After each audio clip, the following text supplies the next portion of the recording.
खौफ का साया, लॉरेंस बिश्नोई की अपराध की दुनिया का पर्दाफाश। ये नाम अंडरवर्ल्ड के सबसे अंधेरे कोनों में गूंजता है। लॉरेंस बिश्नोई, एक ऐसा नाम जो खौफ और इज्जत के साथ लिया जाता है। वो परछाइयों से काम करता है, सलाखों के पीछे एक मास्टरमाइंड। उसकी जेल की कोठरी उसका दरबार है। बिश्नोई का अंधेरे में सफर बहुत पहले शुरू हुआ था। छोटे मोटे अपराधों से वो अंडरवर्ल्ड में ऊपर उठता गया। उसने पावर का स्वाद चखा। उसका गैंग अलग अलग राज्यों में फैल गया। कहानियां खौफनाक हैं। क्रूर बदले की धमकी के तहत पैसों की उगाही, नेता और सेलिब्रिटीज उसके अदृश्य हाथ के डर से जी रहे हैं। लॉरेंस बिश्नोई, ये नाम ही दहशत का दूसरा नाम बन गया है।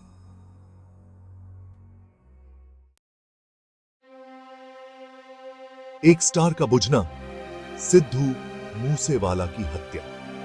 संगीत की दुनिया शोक में डूब गई। एक युवा सितारा बहुत जल्दी चुप करा दिया गया। पंजाबी संगीत सनसनी सिद्धू मूसेवाला दिन दहाड़े गोली मार दी गई। इस जुर्म की गुस्ताखी ने पूरे देश को हिलाकर रख दिया। यह कोई आम कत्ल नहीं था, यह एक स्टेटमेंट था। उंगलियां लॉरेंस बिश्नोई की ओर इशारा कर रही थी। क्या यह जेल की कोठरी से दिया गया एक सोची समझी साजिश थी? मकसद रहस्य में डूबा रहा। क्या यह निजी दुश्मनी थी? अंडरवर्ल्ड में पावर का खेल? जांच तेज थी, लोगों का गुस्सा बहरा कर देने वाला था।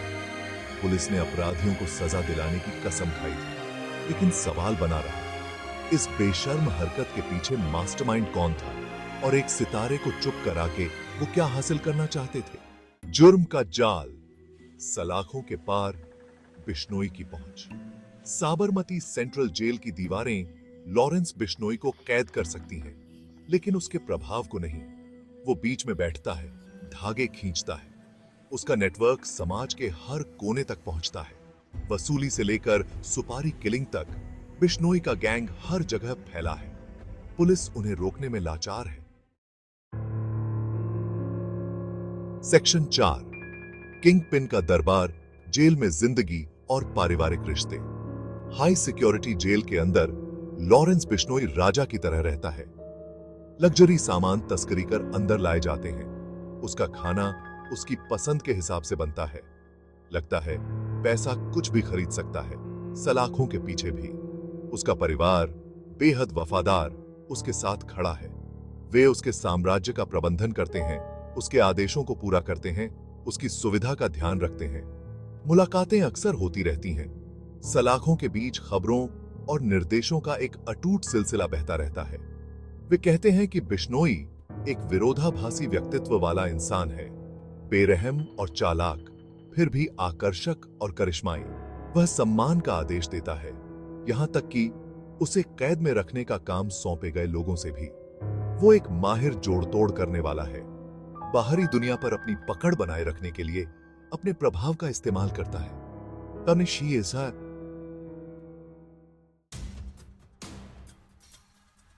सेक्शन 5, ग्लोबल साय, अंतरराष्ट्रीय संबंध और विवाद। बिश्नोई गैंग की पहुंच भारतीय सीमाओं से परे है। अंतरराष्ट्रीय संपर्कों की फुसफुसाहट दुनिया भर में आपराधिक सिंडिकेट के साथ गठजोड़ की कानून प्रवर्तन एजेंसियों की रीढ़ की हड्डी को हिला देती है। कनाडाई पुलिस ने उंगलियां उठाई हैं। गैंग पर अपनी धरती पर काम करने का आरोप लगाया है। वे भारतीय सरकारी एजेंटों के साथ साठ-गांठ का आरोप लगाते हैं। एक ऐसा दावा जिसे भारत ने वेहेमेंटली नकार दिया। सच्चाई हमेशा की तरह मायावी बनी हुई है। इन आरोपों ने एक कूटनीतिक विवाद को जन्म दिया है, जिससे मामले में जटिलता की एक और परत जुड़ गई है। रेखाएं धुंधली हैं, खिलाड़ी स्पष्ट नहीं है। क्या बिश्नोई एक बड़े खेल में एक मोहरा है, या वह मास्टरमाइंड है जो वैश्विक स्तर पर घटनाओं में हेरफेर कर रहा है? सेक्शन 6, न्याय की तलाश, जांच और उसकी चुनौतियां। सिद्धू मूसेवाला की हत्या की जांच जारी है। न्याय दिलाने के लिए पुलिस पर भारी दबाव है, लेकिन मामला जटिल है, गोपनीयता और भय की परतों में डूबा हुआ है। गवाह आगे आने से कतराते हैं, बिश्नोई के प्रतिशोध से डरते हैं। साक्ष्य अक्सर परिस्थितिजन्य होते हैं, ठोस सबूत के बजाय फुसफुसाहट और अफवाहें। कानूनी व्यवस्था धीरे धीरे पीसती है। न्याय के पहिए कभी-कभी नौकरशाही बाधाओं से बाधित होते हैं। लॉरेंस बिश्नोई के खिलाफ मामला भारतीय न्याय व्यवस्था के लिए एक परीक्षा है। क्या वे एक ऐसे व्यक्ति को नीचे गिरा सकते हैं जो अछूत लगता है, जो परछाइयों से काम करता है, जो समान रूप से भय और वफादारी का आदेश देता है? दुनिया देखती है और न्याय होने का इंतजार करती है।